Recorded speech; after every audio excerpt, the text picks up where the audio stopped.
Hello everyone and welcome back to my channel Tomcat Stitchery. I'm Whitney and welcome back to another Sunday sew along. We just wrapped up our Spencer woven pants sew along last week, so this week we are doing a quick little tutorial. If you watched this week's videos, you saw on Tuesday that I had made Jenny some pajamas. I made her the Love Notions Luna loungewear set, but instead of finishing off the underarms / straps and the neck edge with self fabric, which the pattern calls for, I have finished mine off with fold over elastic. So let's talk about fold over elastic here real quick. I'm going to show you how I cut my fold over elastic and then how I apply it to my top. Now I am using a cover stitch machine in this tutorial, but it would be just the same if you were using a twin needle. It would even look the same with the two needles coming down. You would just have a zigzag stitch where I have the chain loop stitch on the back of mine. So that's the only difference. I just don't have double needles because I have a cover stitch machine, but it works, both of them would work the same. So don't worry, if you don't have a cover stitch machine, you can do this technique with a regular sewing machine and a twin needle. If you are using a regular sewing machine and twin needle, I highly recommend though a walking foot. A walking foot you can buy pretty generically for any sewing machine online for reasonable amount of money most of the time.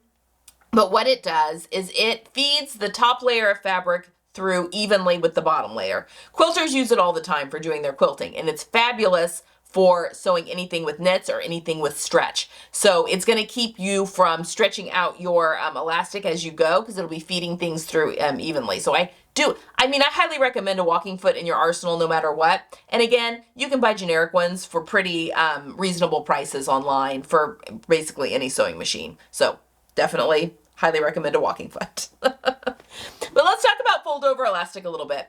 I bought this crazy, it feels very 1980s neon stripe fold over elastic from Let's Sew, which is where I got the fabric for this pajama set.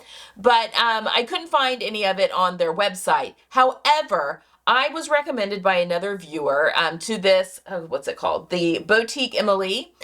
She does hair bows and stuff like that, but she sells fold over elastic that you might use for hair ties. Same type of stuff that you would use for any finishing. And you can use this technique on anything that uses a knit binding. So you can finish off the neck edges of your t-shirts, underwear, the same way. Anything that uses a knit binding, you could use fold over elastic in its place and get some really fun and different patterns and stuff like that can be a lot of fun. It's the way I finished off all of my Luna Loungewear pajamas as well. Anyway, I would recommend, I have used 5/8 inch wide fold over elastic, which means when it's flat, it is 5/8 of an inch wide.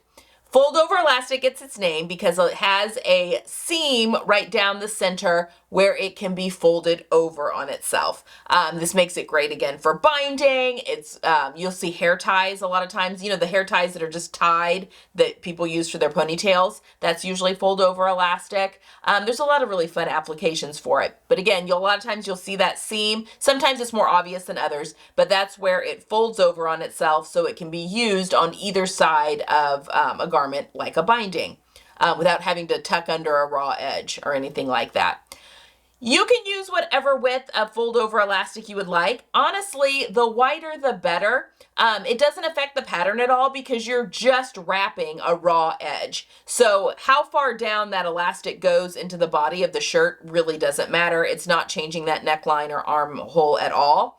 And if you go a little bit thicker, you just have a little bit more wiggle room to sew on as you go. 5/8 is the smallest I would go for fold over elastic if you're doing a technique like this. But you could, if you find some 1 inch wide or 3/4 inch wide, that's just going to be a little bit easier for you to sew on top of. So just keep that in mind as you're looking at the widths for your fold over elastic when you're shopping for that. But I will link that boutique. But it's boutique too. It's B-O-W-T. It's very cute. But I will link that down below if you'd like to shop for some really fun looking fold over elastic for yourself, because it can be hard to find in stores. In fact, I don't, just very occasionally will I'll see it. Let's Sew in person, the shop where I bought this has quite a bit on their Notions wall, but I just couldn't find any on their online shop. So definitely worth a fun, it's just fun, just an added detail that's a lot of fun. Okay, that's all I have here. Let's go over to the cutting table. I'll show you how to cut your pieces and then we'll be attaching it. As always, if you have any questions, leave those down below. And if you'd like to help support the channel, which really helps for these educational type videos, I do have a Ko-fi account that's listed in the description box. It's a virtual tip jar. All the money I make from that goes right back into just the channel basically. So equipment maintenance, the lighting, camera, maintenance on like the machines, all that sort of thing. The stuff that I really need to do and put out these educational and more tutorial type videos. Okay, guys, that's all I have. Let's go to the cutting table and I'll see you next time. All right. So I have the camisole pattern of the Love Notions Luna here. I've sewn up my side seams. So the whole top is open here. So now it's ready to apply that binding, which I'm going to be using fold over elastic. And I've actually gone ahead and hemmed it because you can at this point. So now all I need to do is put my bindings on. I've also sewn a tag to the right side of the garment just so it's not scratchy when, this is for Jenny, when Jenny's sleeping, but it also helps to indicate the front and the back of the shirt. Makes it easier to put on. So with the pattern, there comes a arm binding and a bodice binding. Now, this technique works on any time that a pattern calls for knit binding. You can use, instead of the fabric, you can use fold over elastic, which is just elastic that's been knitted with a bend in the center so that it easily folds over on itself. And we're just going to be wrapping the raw edge with that. Now my bias binding, or my fold over elastic, is 5/8 of an inch wide. So when it's folded over, I'm just a little bit wider than 1/4 of an inch on that. The wider your bias tape, the easier it is to work with. I'm going to be sewing mine on the cover stitch machine, but it works the same if you're using a twin needle. So just keep that in mind. You can go, if you have an 1 inch wide fold over elastic, that's going to be 1/2 of an inch of a finished edge, and that could look really nice and be easier to sew. So especially for your first time, that might be something that you want to look into. All right, so the pattern has me cutting 2 of the bodice binding. So I have just cut 2 pieces the length of the bias binding. This is obviously much narrower, but this was accounting for seam allowances on both sides and then the wrap around the edge. So it's fine. Your width doesn't matter. We just need to be able to cover the raw edge of the shirt. And then our arm binding, we're going to cut 2 on the fold. So I've got the fold here and I've cut 2 of these on the fold, and I've gone ahead and sewn them right sides together at the 3/8 of an inch seam allowance here at the bottom. So we do want to go ahead and make these longer ones a loop. These shorter ones we want to stay flat, but these longer ones we can go ahead and sew those right sides together at 3/8 of an inch seam allowance. Now, I am making the tank without the shelf bra in it. If you were putting the shelf bra, you would need to go ahead, construct your shelf bra, put the elastic around the bottom of it and all of that, and then you would just place it inside this shirt and then baste around the armhole and the neck edges so that you're treating it as one. That's the only difference. Jenny didn't want the sewn-in bra, so we're not putting that into this one, but that is how you would treat that if you are putting in the shelf bra. All right, so let's go over to the cover stitch machine and I'll talk you through again. You can do the same technique with a double needle on a regular sewing machine. I just don't use double needles. I use my cover stitch, so that's what I'll be showing you on. So let's go over to the machine.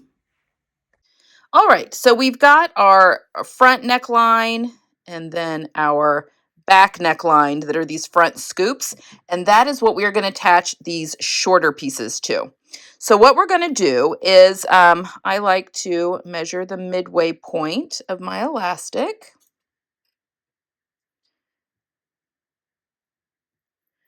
And then the midway point of the center of my shirt, just right there. I'm going to put my needle going down this way, and or my pen, you'll see why in a second. And then a lot of times your elastic's going to have a right and a wrong side, so you want to make sure that you're wrapping.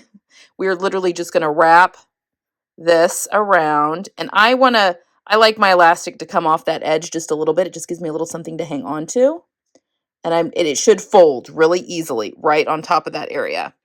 And I'm just going to put a pin in this end, and I am doing it parallel with my seam line.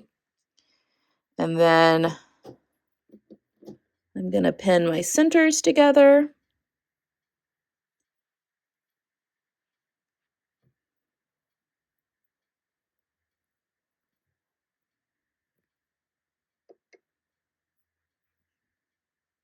And then my end.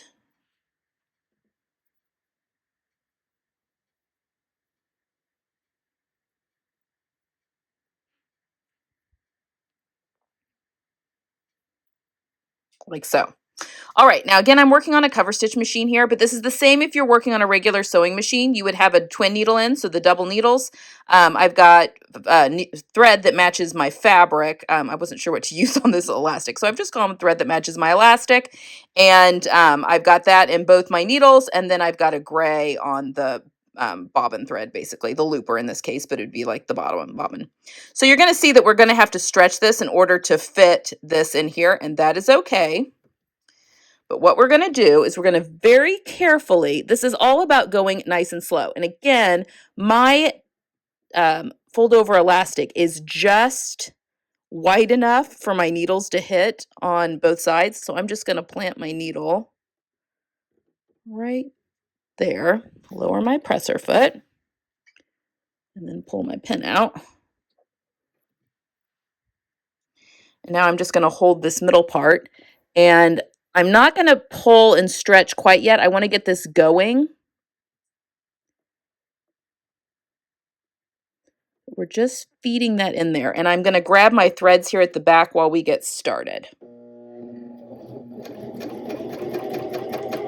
And once we've kind of gotten through there, I'm going to now, this is hard to do with a tripod in my way.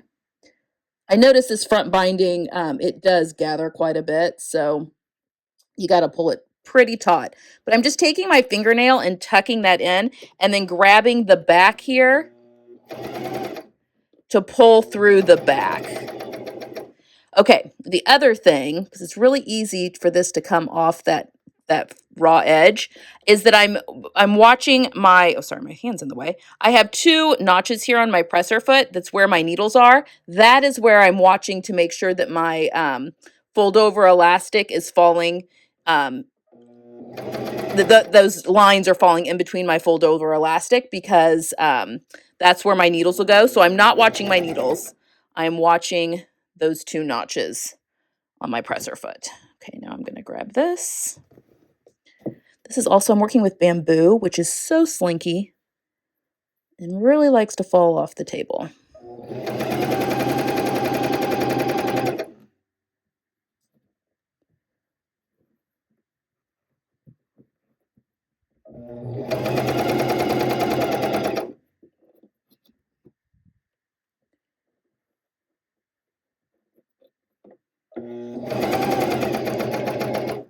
All right, and then now you can just break your thread. This is how you pull off a cover stitch machine. I'm raising my needles, lifting my presser foot, taking tweezers, going underneath here and pulling those top threads, both of those top threads out. And then I cut them. And then I'm pulling the work away and then cutting my bottom like so. So there we go. That has been sewn onto the top. And then on the back, we've got the chain loop. So if you're using a twin needle, it'll just be a big zigzag stitch, the way that works. But it keeps it nice and stretchy, so it'll fit really easily. And then I'm just coming off the edges on either way. So now I'm just going to do the same thing. I'll speed it up, but I'm going to do the same thing on the back.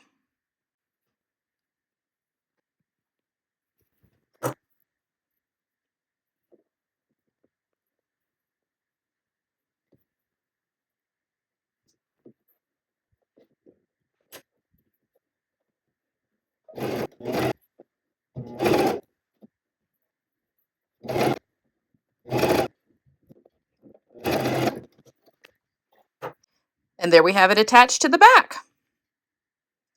Okay, let's grab our other 2 straps, and we will now do the shoulder straps. Okay, so now let's do our shoulder straps that we've already sewn together into a loop. So the first thing I've got my, so this is my underarm seam here, and then it's going to go up and around. This is actually pretty slick how this works. So what I'm going to do is, this is obviously the wrong side. I'm just going to finger press that seam open. And I want to put that on top of my side seam, like so. I'm going to put a pin in.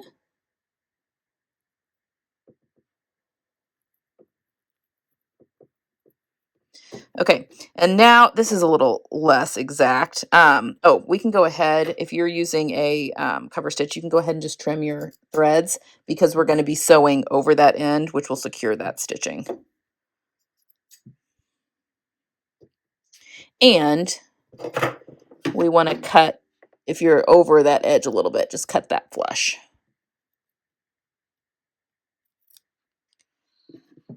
Okay. So now I want to pick a spot, and I want to have to stretch it a little bit. So, I mean, that's probably a good amount right there. This really is more about eyeballing.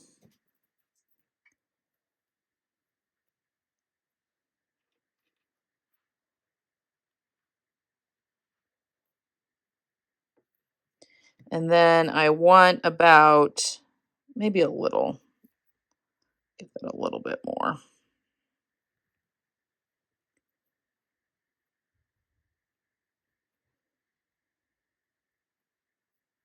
And I want about that same amount of needed stretch on the back side.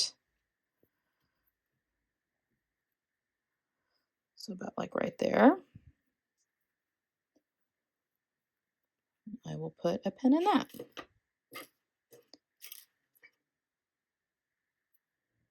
All right. Now, I like to start this at the underarm seam. That way, just when you come back around and you're joining your stitches, you're on the underarm seam is just an easier place to hide. And we're going to be doing the same thing, but this time we're going in a circle. You'll notice that I am working with the right side up because the wrong side does my chain stitch, or if you're using a double needle, it does the zigzag stitch. So I'm just going to get this started, and then I'll pull my pin out. And just like with that front, I'm just going to tuck that raw edge. Sometimes, a lot of times you have to help it over that seam. And I'm just stretching the elastic and making sure that that raw edge is tucked in there. Okay, and then when we get to this side, we're going to be sewing off.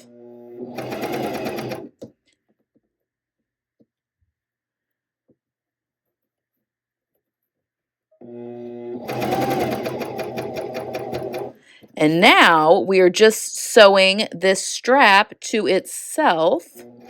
So I'm still folding it wrong sides together.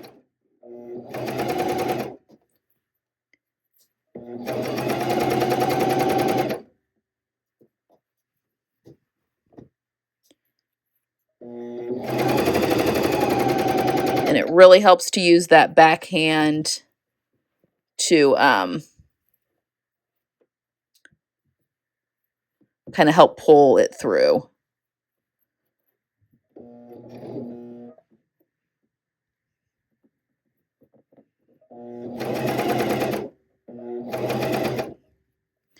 And then we're just going to continue. Now we're tucking the other part of the underarm in. Now this is where we started, so I'm going to really quickly trim my threads.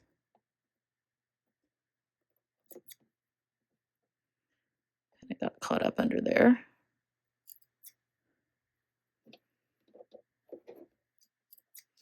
So I'm trimming all 3 of those threads. And now I'm just going to stitch right over that previous line where I was stitching before.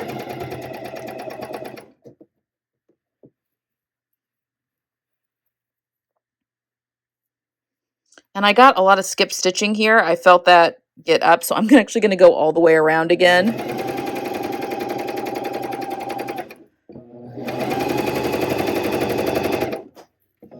Sometimes the elastic gets kind of caught on these needles.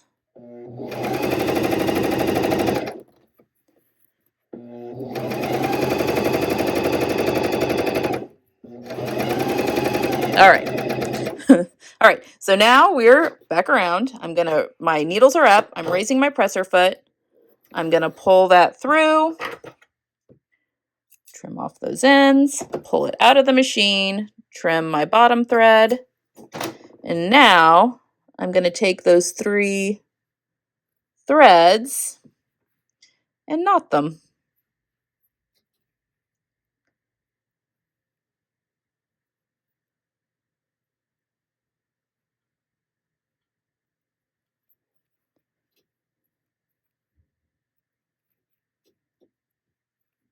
Like so. And then I can just trim my tails. And there we go. You now have your arm strap that goes all the way up and around. Oh, got another thread I need to trim. And around to the back side, and that's your spaghetti strap.